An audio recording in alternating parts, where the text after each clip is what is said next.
y les voy a hablar un poco sobre la historia de la filosofía. Podemos considerar a los griegos los padres de nuestra civilización. Con ellos emerge el pensamiento de la ciencia, el arte, la política, entre otros. La filosofía, entre otros, comenzó el intento por comprender el mundo y al hombre, utilizando el pensamiento racional. En la filosofía hay diversos grados de conocimiento. Está el cotidiano o el vulgar. Sirven para resolver problemas prácticos que no requieren de mucha ciencia. Se ve como en las distintas épocas de la filosofía ampliaron todo para la lógica. Se refiere a la forma correcta y válida de pensar. En los primeros tiempos llamaron filósofos a todos los que conocían pues la mayoría de las cosas. La ciencia y la filosofía entre los griegos se cultivan conjuntamente. Surgieron cuando el ser humano empezó a admirarse y asombrarse de las cosas que ellos deseaban. Proviene de dos vocablos griegos, philos y sofía. Philos viene siendo amor y amistad.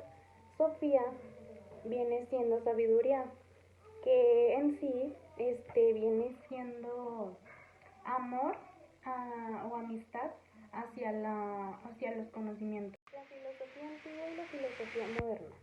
La filosofía antigua se extiende desde que la cosmovisión cristiana se impone en los ámbitos culturales. Los griegos, los romanos, hasta la crisis de la humanidad europea en el siglo XVI. Se caracteriza por la fe que, siendo compartida de modo casi unánime, genera una nueva unidad en torno a la temática, a los criterios de los cuales la abordaban. En esta etapa se entiende que el único que existe por derecho propio en Dios y que el mundo y los hombres son porque Dios les da el ser.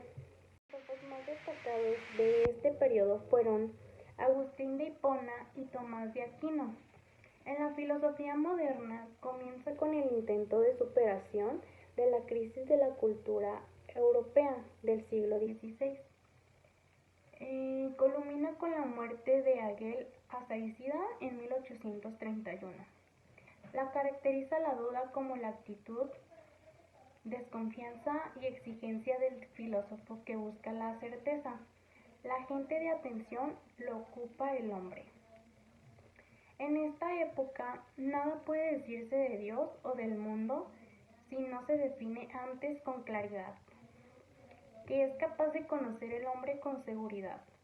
Sus figuras más destacadas fueron Kant y Hegel. En conclusión, la filosofía es un conjunto de disciplinas, de reflexión, de conocimientos, ya que estudia las cosas las primeras cosas y los fines últimos de las cosas.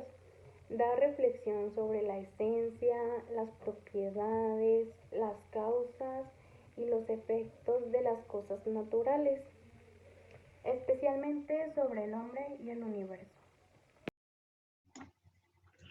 Hola, buenos días, tardes, noches.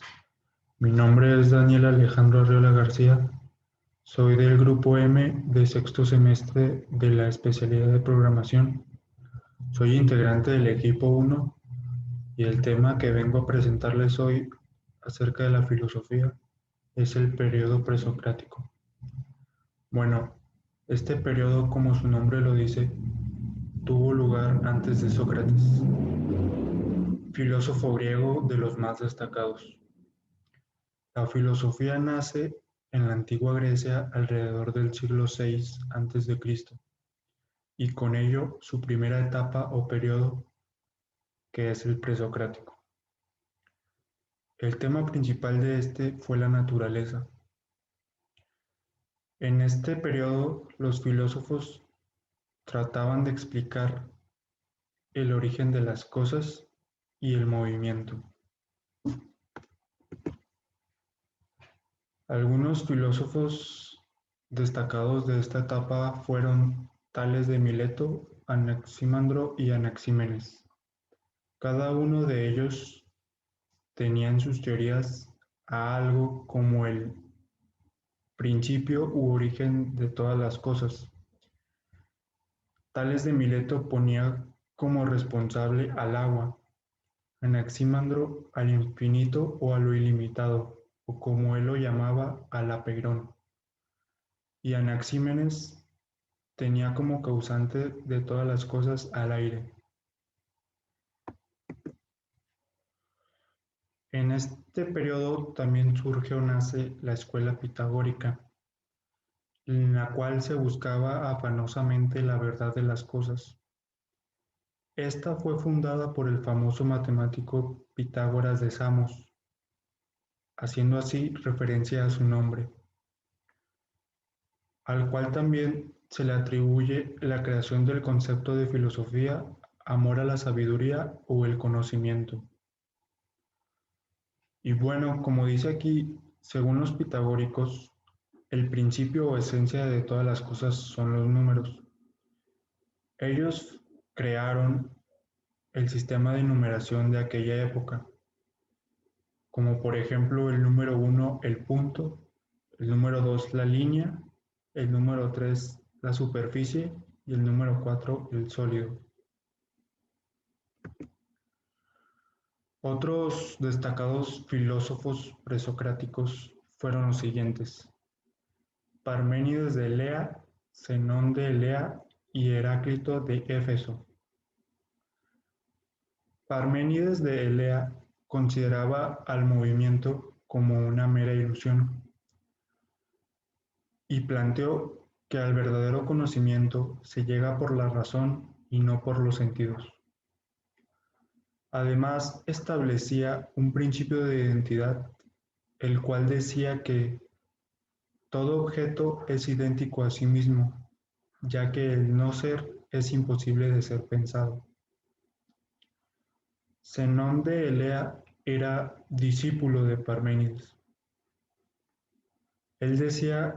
Él formuló varios argumentos para pensar que el movimiento no existía o que en dado caso es imposible o no es posible de ser concebible al punto de vista lógico. Por otra parte, Heráclito de Éfeso era opositor de Parménides. Él pensaba que todo lo que nacía existía por la destrucción de otras cosas. Así, desconocía al principio de identidad de Parménides. Según él, nadie se sumerge dos veces en el mismo río. Este es el mismo, pero el agua corre, se precipita y se renueva y ya no es el mismo, debido al constante movimiento y cambio que sufren todas las cosas. Y bueno, para concluir o como conclusión, tenemos que los griegos eran un tanto fantasiosos y hasta cierto punto algo mágicos. Es por eso que su base de conocimiento era la mitología.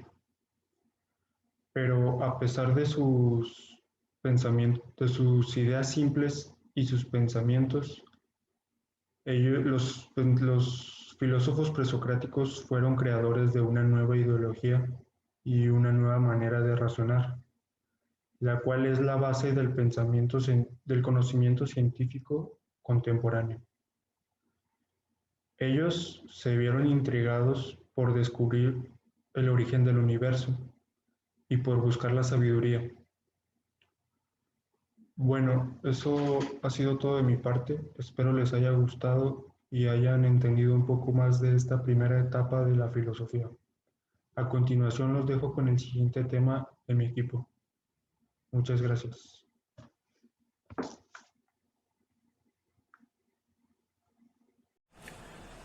Buenos días, tardes, noches. Mi nombre es Ángel David Camacho Pacheco, del grupo Sexto M.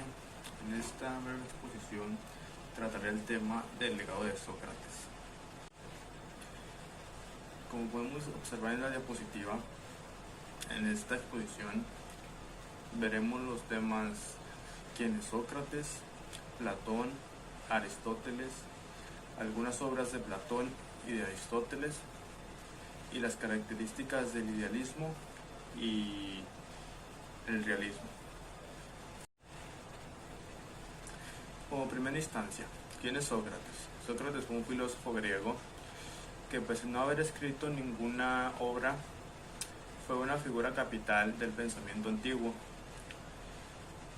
tanto que a los filósofos anteriores a él se les llamó presocráticos. Sócrates se centró en la reflexión humana y tuvo un alumno llamado Platón, que se verá en la siguiente diapositiva. Como se menciona en la diapositiva anterior, Platón fue discípulo de Sócrates, alumno. Esto sucedió durante 20 años.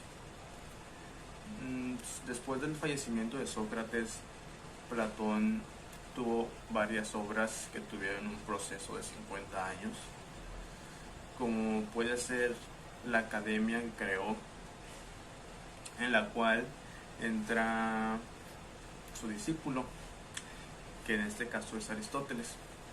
Aristóteles en su época pudo obtener todo el conocimiento de esa época, lo cual le ayudó a separar las tres clases de ciencias, que eso se verá en la siguiente diapositiva. Antes de ir a las obras de Aristóteles, veamos algunas de Platón. Como se puede observar en la diapositiva, Platón creó la teoría de las ideas, en la cual hace una diferencia entre lo que percibimos mediante sentimientos y lo que podemos llegar a conocer mediante el razonamiento. Otra sería su academia, en la cual Aristóteles pudo obtener todo el conocimiento de su época. Esta academia fue creada alrededor de 387 a.C. y fue destruida en la primera guerra mitradática. Y fue refundada en 410 a.C. Otra obra sería la metáfora del alma, en la cual el cuerpo humano es el carruaje y el hombre es el que la conduce. Los sentimientos son los dos caballos alados, en el cual uno es indomable y otro es dócil. El indomable representa los sentimientos y el dócil la voluntad. En la siguiente diapositiva veremos las obras de Aristóteles. Bueno, en esta diapositiva se muestran, creo que todo, una foto de Aristóteles. Y se muestran las clases en las que se dividió a las ciencias. Como primera están las teóricas, donde entra la matemática, la física, la filosofía primera o la metafísica. Como segundo están las prácticas, como la política, la ética y la económica. Como tercera están las poéticas, como la retórica y la poesía. En la siguiente diapositiva se mostrará un cuadro comparativo entre el idealismo y el realismo. En esta diapositiva se muestra un cuadro comparativo entre el idealismo y el realismo. A continuación redactaré dos características de cada uno de estos. Idealismo: requiere del intelecto que le permite formar una idea determinada de las cosas que percibe a través de los sentidos. La razón se identifica con un finito o material. La razón no se identifica con un finito o material, sino que alcanza lo infinito, como puede ser el concepto de la existencia de Dios. Realismo es la corriente filosófica que se plantea cuestiones relativas a qué es la existencia y cómo es percibida por el ser humano. Este pensamiento manifiesta que los objetos percibidos a través de los sentidos, como por ejemplo mesa y silla, poseen una existencia independiente del propio ser prescrito. En pocas palabras, el idealismo es cuando el ser humano se inclina por ver las cosas de una manera ideal o perfecta. El realismo, por otra parte, tiene una vista más pragmática o real de una situación. En conclusión, el legado de Sócrates llegó muy lejos gracias a que Platón dio a conocer lo que pensaba y su postura, lo cual llegó a creer que Platón creara su academia, en la que Aristóteles pudo obtener todo el conocimiento de su época, lo que lo llevó a otro tipo de pensamiento que no fue idealista, más bien fue realista, lo que lo llevó al conocimiento verdadero o científico. Bueno, esto fue todo. Muchas gracias. Hasta luego.